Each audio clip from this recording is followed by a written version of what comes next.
জীবনে সফল হতে গেলে তিনটা ব্যাপার মাথায় রাখবেন, এটা বলে আমি শেষ করবো।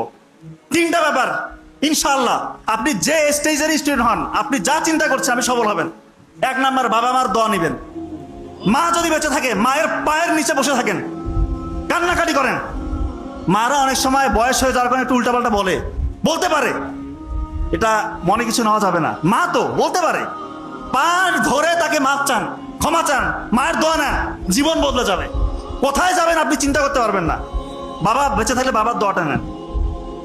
দুই নাম্বার হচ্ছে অধ্যাবসায় লাগবে, অধ্যাবসায়টা লাগবে, এবং কিভাবে পড়তে হবে সেটা আমি বলেছি, সিস্টেমটা আমি বলেছি।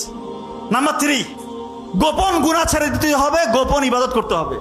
গোপন গুনায় যারা লিপ্ত, এই যে একটু আগে চমৎকার আলোচনা করেছে যে পর্নোগ্রাফি ইন্ডাস্ট্রি মুসলিম যুবকদেরকে ধ্বংস করার জন্য একটা হাতিয়ার।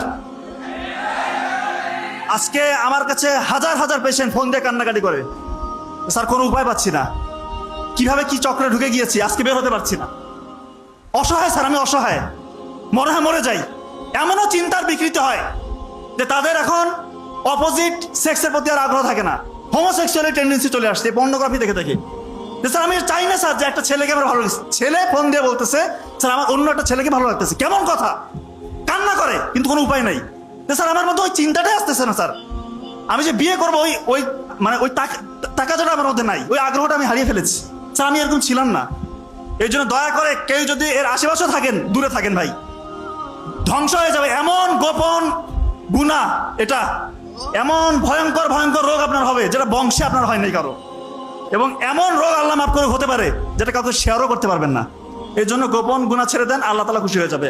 আল্লাহকে রাজি খুশির জন্য গোপন গুনাহ ছেড়ে গোপন ইবাদত করেন, তাহাজ্জুদের সালাত আদায় করেন। যে স্বপ্ন আপনি দেখবেন সে স্বপ্ন ইনশাআল্লাহ বাস্তবে রূপান্তরিত করতে পারবেন, এটা আপনি বিশ্বাস করেন। আমাদের ব্রেইনের একটা সিস্টেম আছে, আমরা যা নিয়ে ভাবি, যা নিয়ে চিন্তা করি, ব্রেইনের মধ্যে তখন রেটিকুলার অ্যাক্টিভেটিং সিস্টেম চালু হয়ে যায়, RAS বলে। যা নিয়ে চিন্তা করবেন, যা নিয়ে ভাববেন, ব্রেইন তখন আপনাকে ওইভাবে পরিচালিত করবে। আর আল্লাহর সাথে কানেকশন আপনার আছেই।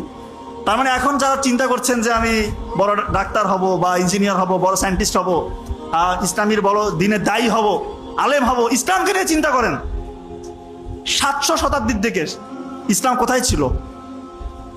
এমন বিস্তৃত সাম্রাজ্য তারা দখল করেছিল, ওই সময় পর্যন্ত কারো অধীনে এত বড় রাজ্য ছিল না। অত শুরু হয়েছিল কোথা থেকে? একটা সামান্য একটা গোত্র, একটা উপজাতি ছিল তারা। নবী করিম সাল্লাল্লাহু আলাইহি সাল্লামের বদৌলতে তারা গোটা বিশ্ব দখল করেছিল। তো আপনাদের মধ্যে এখন ওই চিন্তাটা জাগ্রত করতে হবে যে হ্যাঁ আমি পারবো।